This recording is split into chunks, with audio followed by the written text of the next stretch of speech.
Okay, where do I start from with this tactic? We beat Manchester City 5-0 in the Premier League. We beat Arsenal 5-2 in the Carabao Cup semi-finals. Went on to the final of the Carabao Cup and beat Manchester United by 7-0. Before that, we beat Fulham 7-1. And despite having a few bumps in the road, we went on to beat Villarreal 8-2 in the Europa League semi-final and went on to lift the trophy in the end. This is a special goal-scoring tactic created by Vujovic for Football Manager 2024. I tested this tactic out with a few teams, Liverpool being one of them, Newry City in the Northern Irish League, Hibernia in Scotland, Dundee United in Scotland, and of course Cliftonville also in the Northern Irish League. All of these teams actually did well, but we're going to start with Newry City. I think they were initially predicted to finish in last place, but at the end of the season they actually got their prediction up to 8th in 450 to 1 odds. But if you look at the way the season went on to finish, Newry City actually finished, where is the league table? They actually finished in 3rd place, so they were quite close to getting to the Europa League. That's a team that is normally supposed to be like 12th in the league. Cliftonville on the other hand actually went on to win the league. Currently they are predicted to finish in 3rd place, but they were way down as 6th or 5th place mid-table when they actually started the season. If you look at the league stats for the Northern Irish League,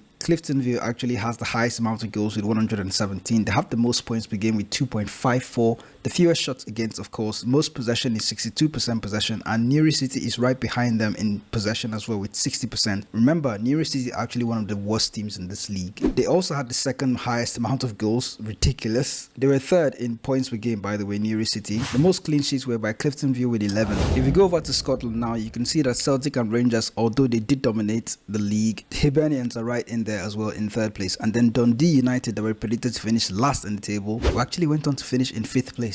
Despite finishing in 5th place, Dundee United actually scored the most goals in the Scottish League with 92. Hibernians are in there in 2nd place, 87 goals scored, and Celtic, of course, even though they went on to win the league, they had 2.18 points per game, and then Hibernian and Dundee United were in 3rd and 4th place. So this tactic actually punches above its weight in Football Manager 2024. These are teams that normally are not supposed to be competing at the top level. Even though they did try to compete, they're punching above their weight here. And if you look at the most possession, Hibernians are in there with 59. Celtic, of course, are the dominant team, but with a lot more playing time with this tactic, at some point Hibernian are going to actually win the Scottish League. So before we get into the tactic, let's actually break down what Liverpool went on to do with the tactic. Liverpool had a goal difference of 84. Now, if you have a solid team and you know you have a strong defense, this tactic will actually not concede that many goals.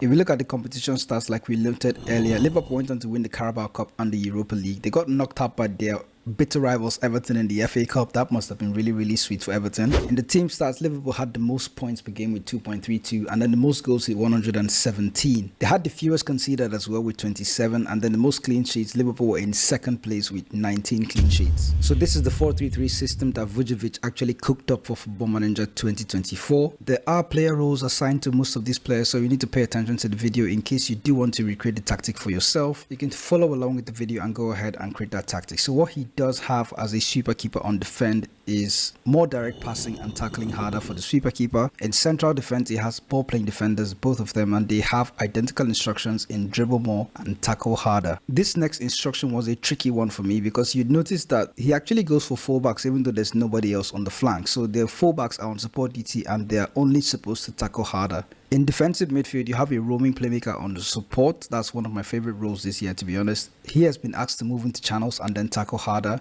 Ahead of the roaming playmaker, you have 2 central midfielders on attack, and these central midfielders, they do have identical instructions in roam from position, move into channels, and then tackle harder.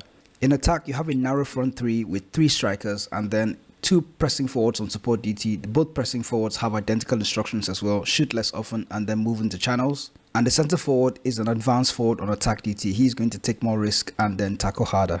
So for team instructions, despite all the goals that you saw, the mentality for this tactic is actually balanced. So it can go very aggressive if you go on to increase the mentality to maybe positive or attacking. But we're going to start from the out of possession instructions. Looking at the way the team is shaped up out of possession, they are going to play with a high press and a much higher defensive line. There's also going to be a much more often trigger press with preventing short goalkeeper distribution. The team is also going to get stuck in and try to tackle harder, and they're also going to step up more and compress the field in the opposition's territory. When they are in transition, they're going to counter and counter press, and the goalkeeper is also going to distribute the ball quickly and is going to roll it out probably to the center backs or to the full backs because that's the closest person that is to the goalkeeper. Now the in possession instructions are quite tricky. The full backs will come into play when the team is focusing the play down the left hand side. Now it makes a lot more sense why it's actually opting for full backs. They're going to play shorter passing with higher tempo. The team is also passing into space and then looking for the underlaps. They will be playing low crosses, but in the final third, there are no other instructions selected there. The team is also going to run a defense, and then if you look at the attacking width, it is set to standard.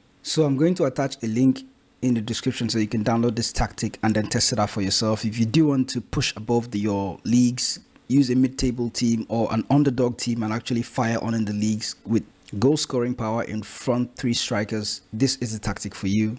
And if you also have an elite team on Football Manager and you don't really know how to push above and try to destroy all the other teams, this is the tactic that is actually going to get you there. For more Football Manager tactic videos like this, do well to subscribe to the channel and remember to leave a like on this one. It does help the channel grow a lot. I go on to share tactics every week or every 2 weeks here on Dark Horse FM. So do well to subscribe to the channel and I will catch you with more Football Manager videos like this. See you next time.